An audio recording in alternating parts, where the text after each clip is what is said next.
Assalamualaikum warahmatullahi wabarakatuh. Selamat datang. Pernah gak sih Anda merasa impian untuk punya rumah sendiri itu kok rasanya makin jauh ya?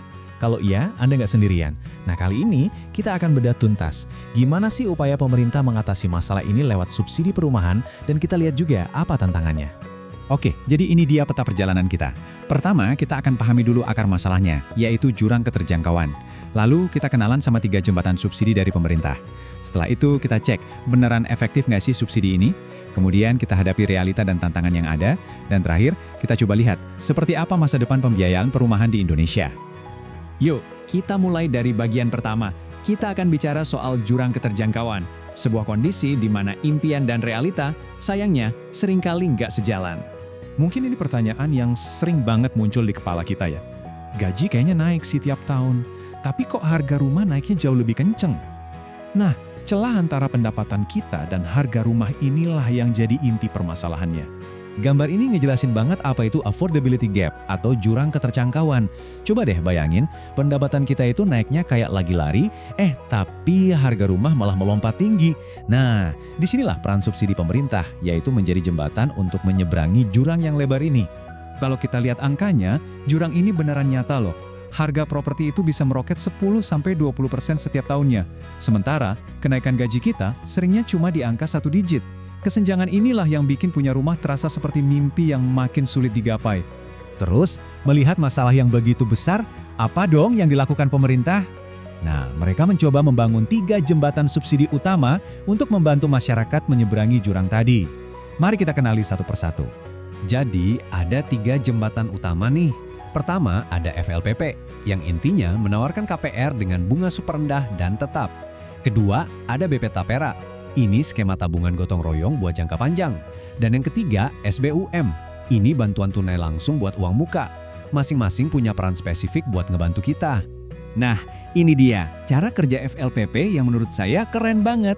Jadi, pemerintah itu menyuntikkan dana murah yang kemudian dicampur atau diblended dengan dana dari bank. Hasilnya, KPR dengan bunga yang flat tetap di angka 5% sampai lunas. Ini benar-benar jadi sebuah game changer.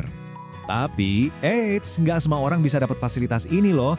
Aksesnya dikontrol dengan cukup ketat. Syarat utamanya adalah Anda harus termasuk masyarakat berpenghasilan rendah atau MBR. Ini rumah pertama Anda, belum pernah terima subsidi sejenis, dan tentunya rumahnya juga harus memenuhi standar teknis. Oke, jembatan kedua adalah BP Tapera. Ini pendekatannya beda, lebih untuk jangka panjang. Idenya adalah menciptakan sebuah dana perumahan yang mandiri dan berkelanjutan, atau sustainable fund, yang sumbernya dari iuran wajib seluruh pekerja. Jadi harapannya ke depan gak melulu bergantung pada APBN. Dan yang terakhir ada SBUM atau subsidi bantuan uang muka. Nah, kalau yang ini solusinya sangat langsung. Program ini nembak langsung ke salah satu hambatan terbesar di awal, yaitu sulitnya ngumpulin uang tunai buat bayar DP atau uang muka.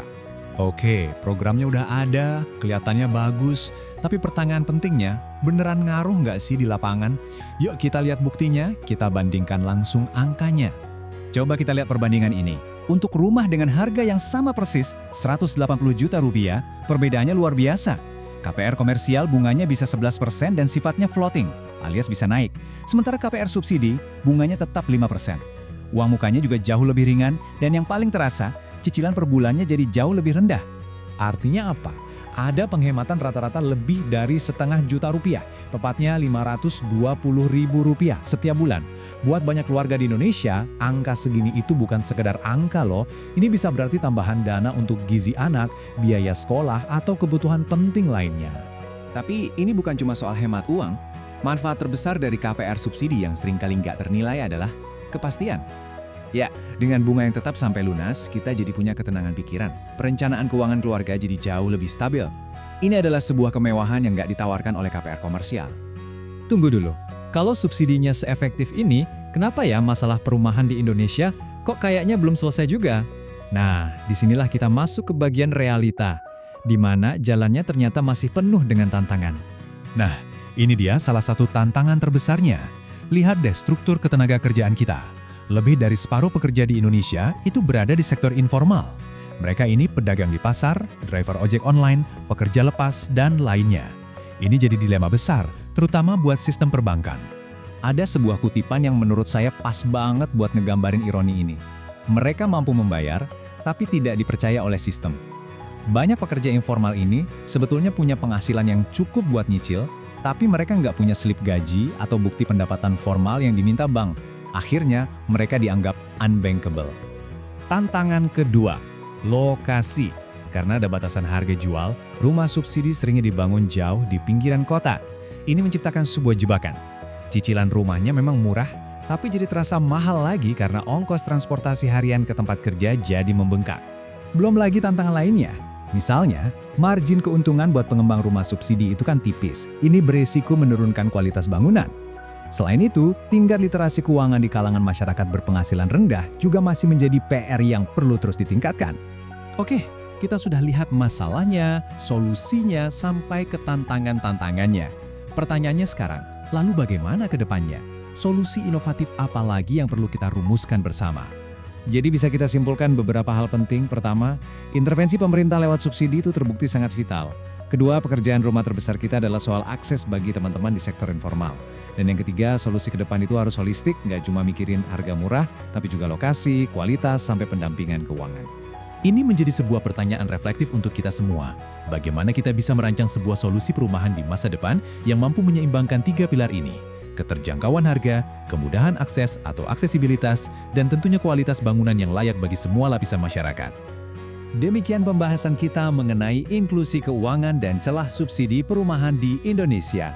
Semoga apa yang kita diskusikan kali ini bisa memberikan wawasan baru bagi kita semua. Terima kasih banyak atas perhatian Anda. Wassalamualaikum warahmatullahi wabarakatuh.